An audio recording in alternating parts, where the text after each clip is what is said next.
modern late-stage capitalist society and hell. Spot the difference. It's not science that's bad, it's the system that science has been cultivated within that is the root of the problem. By decolonizing, localizing, and intersecting queer and anti-racist philosophy into our own personal healing, we as a society can change. I think that we need to invest in holistic, non-invasive, and minimally profitable community-based healthcare, and by doing so would radically change the viewpoint that a lot of us have about medicine, healing, and therefore life as a whole. Healing is a privilege, and it's a privilege that I want to share. Hi friends, my name is Whitney Amber. I am a queer non-binary graduate student studying traditional East Asian medicine in Chicago, and today will first and foremost be a rant. Raise your hand if you've ever been personally victimized by the Western American healthcare system. They say medicine is a reflection of a society's consciousness, and our Western society is showing its whole capitalist ass right now.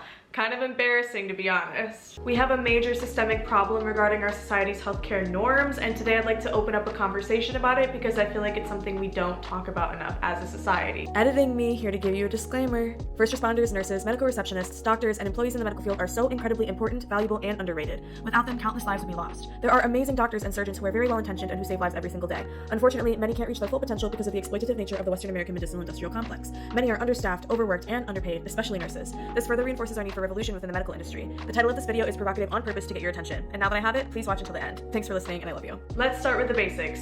No one should be in debt over having a body. Nobody. Not poor people, not brown people, not black people, not disabled people, not homeless people, not queer people, not trans people. Absolutely nobody should be in debt over existing. I didn't ask to be born. And it's no surprise that a capitalist society would profit off of the backs of its working class, but prices are getting wildly out of hand. Yikes. And don't even get me started on big pharma. 1 in 4 US adults haven't taken a prescription as prescribed because they can't afford it. Half of all drugs covered by Medicare in 2020 have had prices increase faster than inflation. Insulin prices have quadrupled in 10 years. Quadrupled. Besides pharmaceuticals being incredibly expensive, a lot of them have insane side effects that doctors just prescribe more medications to combat, especially in elderly populations. This phenomenon is called polypharmacy and can be incredibly dangerous. A third of US adults in their 60s and 70s are taking 5 or more medications, which is absolutely wild and really dangerous. Another extremely sus factor about Western medicine that I'd like to talk about is the gaslighting of women's health. I was assigned female at birth, and I've had personal experience with this. I had a vaginal obstruction that I went to the doctor for a couple years ago, pointed out what was going on. I'm essentially a medical student, so I was speaking with the correct anatomical language, and he pointed to my razor burn and was like, "Is this what you're talking about? Do you know where the vagina is?" Luckily, I did get referred out to an actual OBGYN who performed my surgery, and she was lovely. Really grateful for that. Modern medical research has historically centered around men's health. Only in the past 25 years has the law been lifted that banned women from participating in most clinical trials. As a result, women or people assigned female at birth symptoms can be dismissed by their doctors. Diseases that disproportionately occur in women have a fraction of the funding than diseases that disproportionately occur in men. And because of this, women and people assigned female at birth are statistically less likely to be prescribed pain medication. Not to mention, the mortality rate of black people who give birth in this country is 3 times higher than their white counterparts. 3 times higher. Indigenous folks who give birth in this country are also twice as likely to die than their white counterparts. So why is this happening? They say medicine is a reflection of a society's consciousness. Let's reflect on our current socioeconomic state in the West. Our Western American land of the free and home of the brave pays the free and exploits the brave, and that's how it's always been, especially for people of color and women. The misogyny, racism, and lack of human rights in this country is astronomical. So many states have tried to or successfully banned abortion this year, including my home state of Wisconsin, which is absolutely terrifying. Some states are also trying to take away or have taken away trans healthcare as well, which is another human right, you guys. So why does the US medical system hate women, people of color, trans people, disabled people, poor people? Because our entire country does. We are all slaves under capitalism. We are all forced to pay to exist, to work to exist. And there isn't a lot we can do about it, it seems. People die every day because of the way the Western American healthcare system exploits humanity. The only reason the Western American healthcare system exists is to get people back to work faster. It doesn't care about our health, well-being, existence. It just cares about money. It only cares about money. In an article published in 1988 by Janet McKee that I find incredibly relevant today, almost 4 decades later, I can do math. They state that, quote, Western medicine reduces the determinants of disease to physical factors in the body and neglects consideration of social influences. There is more to health than just internal medicine, my friends. Systemic racism intentionally keeps Black and brown folks at a disadvantage. Racism is a disease. Lack of resources for poor people, the minimum and living wages not aligning in this country. Poverty is a disease. This country's fundamental lack of basic nutritional understanding and how the standard American diet plays a huge role in the American health crisis. This also relates to poor folks not having access to nutritional foods. The standard American diet, therefore, is a disease. Lack of sex education and the promotion of abstinence-only sex education leads to higher pregnancy rates, especially in states that don't have access to abortion. Lack of sex education is a disease. Lack of queer and trans education leading to homophobia and transphobia in the general public, but also the judicial system and the medical system. Homophobia and transphobia, therefore, is a disease. McKee goes on to talk about how, quote, many researchers explain how the concern for capital accumulation is at the root of many health problems and how the medical industry promotes profit. Because treatment of disease is highly profitable and current medical practice tends to be oriented towards crisis intervention and pathology correction rather than prevention or healthcare maintenance. Processed and refined foods treated with chemicals, preservatives, and other additives are promoted because they have a longer shelf life and are less expensive for the capitalist to produce. Controls of health-threatening substances and conditions such as pollution, carcinogenic chemicals in the environment, acid rain, stress, and occupational hazards are minimized because they lower short-term profit. Several researchers identify the role of doctors in promoting their professionalism, power, and monopoly over the health industry and the iatrogenesis associated with Western medicine. Capitalism wants to keep us sick because they are profiting off of our suffering. They are also not addressing all of the other factors of disease that I just mentioned, including environmental disasters from capitalist production. I promise I didn't just make this video to bum you out, however. Everything I just talked about is why I am so passionate about traditional East Asian medicine and holistic health as a whole. I believe that by educating ourselves about the truths behind the Western American healthcare system, i.e. invasive surgery, poverty, systemic racism, misogyny, addictive and overly priced pharmaceuticals, Western nutrition or lack thereof, and the hamster wheel that we live in that capitalism profits off of, that we can find a way out. The only way out is through. And by decolonizing, localizing, and intersecting queer and anti-racist philosophy into our own personal healing, we as a society can change. I believe that by integrating wisdom from traditional and holistic practices, specifically traditional Chinese medicine and East Asian medicine as a whole, that we can take some of the burden off of the backs of the working class. I think that we need to invest in holistic, non-invasive, and minimally profitable community-based healthcare, and by doing so would radically change the viewpoint that a lot of us have about medicine, healing, and therefore life as a whole. Life isn't supposed to be all pain. It's a balance of yin and yang, of good and bad, of joy and sorrow. And by having more of one and not enough of the other, imbalance creates disease. And it's easy to forget that life isn't supposed to be a living hell when our modern society is set up for the individual exploitation. Western medicine has its advantages, don't get me wrong. Modern science is indeed a marvel, but like the statistics I shared before, health preservation is not a priority of Western medicine. It's not science that's bad, it's the system that science has been cultivated within that is the root of the problem. Therefore, it is capitalism's fault and not science. This is something I find that a lot of folks in the wellness industry forget. Modern medicine is not all bad. Modern medicine has eradicated diseases through vaccines and impairs severe bodily damage every single day. The problem is, Western medicine doesn't know how to treat your headache.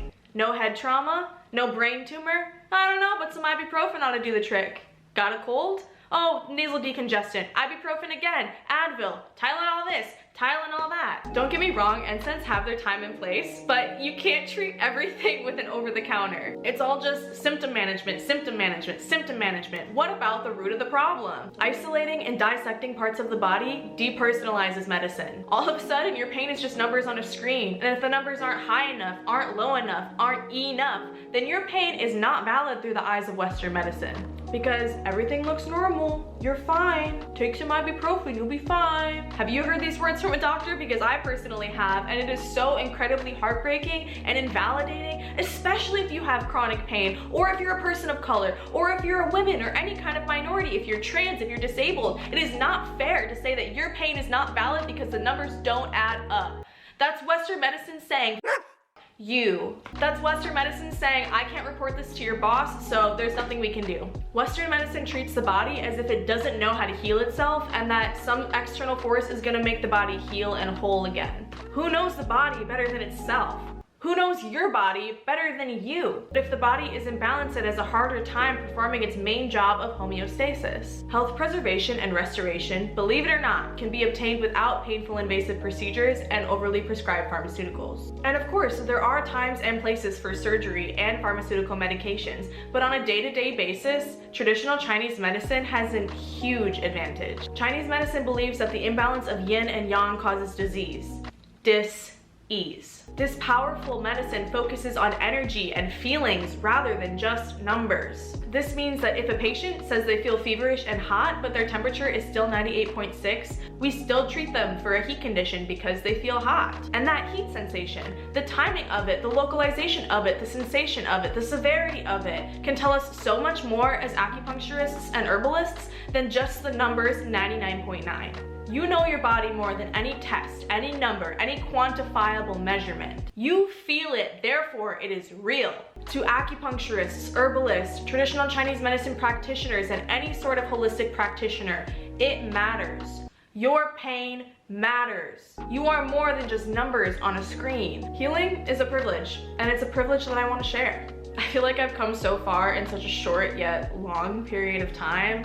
I have a history of neglect, abuse, childhood trauma, addiction, depression, severe mental health issues, self-harm. I thought that life wasn't worth living, and I know a lot of you probably feel the same. Modern late-stage capitalist society and hell, spot the difference, honestly. I have tried to end my own life, and I was quite nearly successful. I am super grateful and privileged to be here. I had to be under the influence of something, anything, for years just to make it through the day. And now, here I am, over a year sober from alcohol, 4 or 5 years sober from hard drugs, 5 years sober from self-harm. I've finally come to a place where I feel like life is worth living. And I never thought that I would get to this point in my life. I'm in graduate school for something I'm extremely passionate about. I quit college when I was 18 because I was so incredibly depressed, and I started doing drugs to cope, honestly, especially because of my family trauma and the lack of support that I've had through my family, which is why I cut them off. I'm now extremely passionate about healing, which is so ironic coming from someone who was essentially an addict.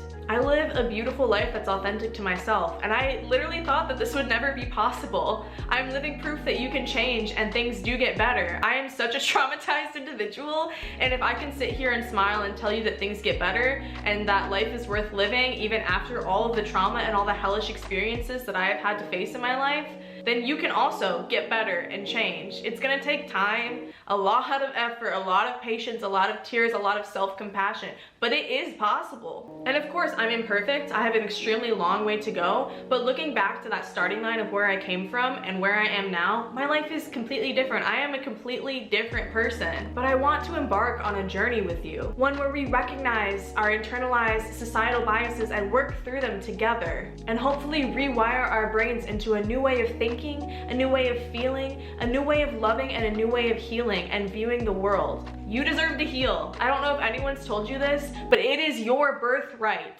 to live a life that is authentic to yourself. And that might not look like your favorite health influencer's life, okay? Health is not cookie cutter. I don't care what they tell you. Everyone should not take the same supplements. Everyone should not have the same diet. Health is unique to the individual, and that's what I love so much about traditional East Asian medicine, is that it is customizable to the individual. That is what makes it so effective. You deserve to heal, whether you're black, whether you're brown, whether you're disabled, whether you're queer, whether you're trans, whether you're poor, whether you're homeless. You deserve to live a life authentic to yourself. That is not what they teach you in school. That is not what my parents taught me. Because in this late stage capitalist society, we are told that our worth is equal to our level of production. And that is not true at all. We deserve to exist in this life, no matter if we're making money for ourselves, a big company, it doesn't matter. Why can't we all just frolic in a forest together and garden and grow together and laugh and lay in the sun and be happy? Oh, that's a dream. Anyways, Welcome to my YouTube channel. I obviously have a lot to say. If you don't know me, again, my name is Whitney Amber. You can find me here on TikTok and here on Instagram. Short form content is kind of driving me crazy. TLDR, I'm inarticulate and I want to ramble.